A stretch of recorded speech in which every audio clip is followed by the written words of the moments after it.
Hello বন্ধুরা, আমি তিশা। এই দেখো আবারও একটা রেসিপি নিয়ে চলে এসেছি, পিঠের রেসিপি, চিতই পিঠা। তো দেখো এটা কেমন হয়েছে, খুব সুন্দর হয়েছে মনে হচ্ছে না? তো রেসিপিটা চলো শুরু করছি, পুরো রেসিপি দেখতে থাকো। হ্যালো বন্ধুরা, আজকে আমি বানাতে চলে এসেছি দেখো একটা পিঠে, চিতই পিঠে বলে এটাকে। তো সকালে আমি এই আটার ডোটা মেখে রেখেছিলাম। এটা হচ্ছে চালের আটা, তো চালের আটা বা চাল গুঁড়ি বলতে পারো। আর একটু গরম জল করে নিলাম বাটিতে, আর এইটা সমস্ত জলটা দিয়ে ভালো করে আমি গুলে নেব। এটা আগে থাকতে মেখে রাখলে খুব সহজেই গলে যায়। এটার মধ্যে ডাল কিছুই দিই নাই, কিন্তু খেতে খুব সুন্দর হয়। এইভাবে তোমরা বানিয়ে নেবে। আমি এটা পুরোটা ব্যাটারটা বানিয়ে নিচ্ছি। এখানে দেখতেই পাচ্ছ বন্ধুরা, খুব সুন্দরভাবে আমি এটার সাহায্যে করে নিলাম ঘুরিয়ে। আর গরম জল আমি পুরোটাই দিয়ে দিয়েছি। ওই ছোট বাটি এক বাটি গরম জল করেছিলাম, আবারও ভালো করে করে নিচ্ছি। এটা অনেকক্ষণ ধরে এরকম করতে হয়। তোমরা চাইলে গুলেও এরকমভাবে রেখে দিতে পারো। আমি সকালে পিঠে বানিয়েছিলাম, তো ওটা থেকেই খানিক ডোটা বেঁচে গিয়েছিল, আর মেখে রাখার জন্য ইজিলি আমার এটা মেল্ট হয়ে গেল। চাল গুঁড়িটার মধ্যে অল্প পরিমাণে নুন দিয়ে দেবো আমি। নুন দেওয়ার পরে অল্প পরিমাণে 1 চামচেরও কম বেকিং পাউডার দিয়ে দিলাম। তো দিয়ে আবারও ভালোভাবে এইভাবে করে মিশিয়ে নেব।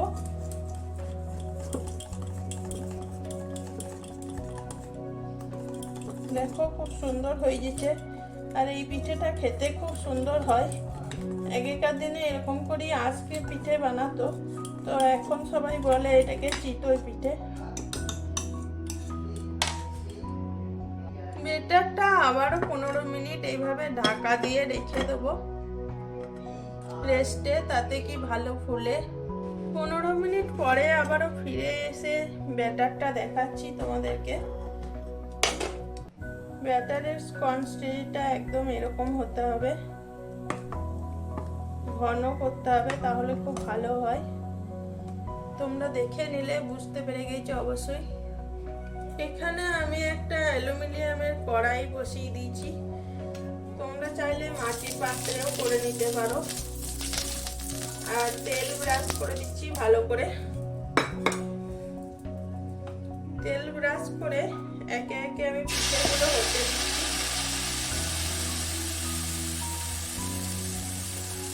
কাঁচের ঢাকা দিয়ে বন্ধ করে দিলাম, আর কাঁচের ঢাকাটা এখানে বন্ধ করে রেখেছি,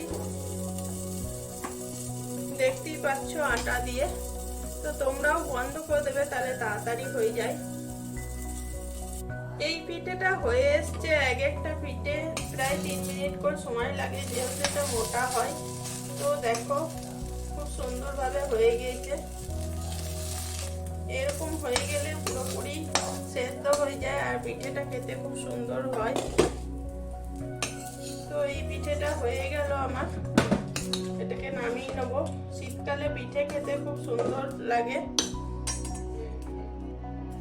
আবারও এখানে তেল ব্রাশ করে দিচ্ছি, আর তেল ব্রাশ করে আবার একটা দিয়ে দেবো, হতে দেবো।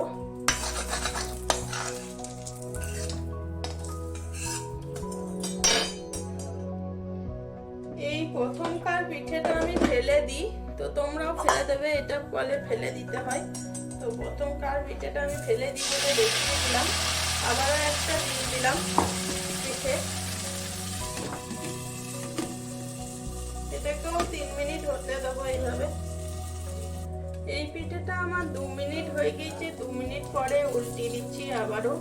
দেখো খুব সুন্দরভাবে উল্টিয়ে গেছে। আবারও 1 মিনিট এইভাবে ঢাকা দিয়ে সেদ্ধ হতে দিলাম। 1 মিনিট পর আবারও এইভাবে উল্টিয়ে দিচ্ছি। তো দেখাচ্ছি পিঠেটা কত সুন্দর হয়েছে। দেখো তোমাদের ভালো লাগলে অবশ্যই জানাবে, যার যার আমার রেসিপি দেখতে ভালো লাগে। তো আর অনেকেই দেখে কিন্তু কমেন্ট করে না।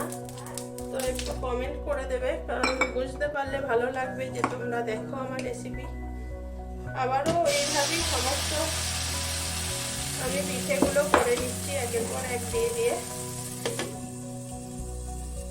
সমস্ত পিঠে আমার ভালোভাবে বানানো হয়ে গিয়েছে। দেখো একটা আমি দেখাচ্ছি। আর এইভাবে তেল ব্রাশ করে দেওয়ার জন্য এই পিঠেগুলো খুব সুন্দর হয়ে যায় আর খুব নরম, আর টেস্টটাও খুব ভালো লাগে একটু ভেজে নেওয়ার জন্যে। একদম নরম হয়েছে।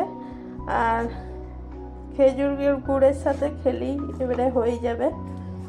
খেজুরের গুড়ের সাথে খুব ভালো লাগে খেতে। তো আমার খাওয়ার জন্য একদমই রেডি হয়ে গিয়েছে। এবারে আমি পরিবেশন করে নিচ্ছি।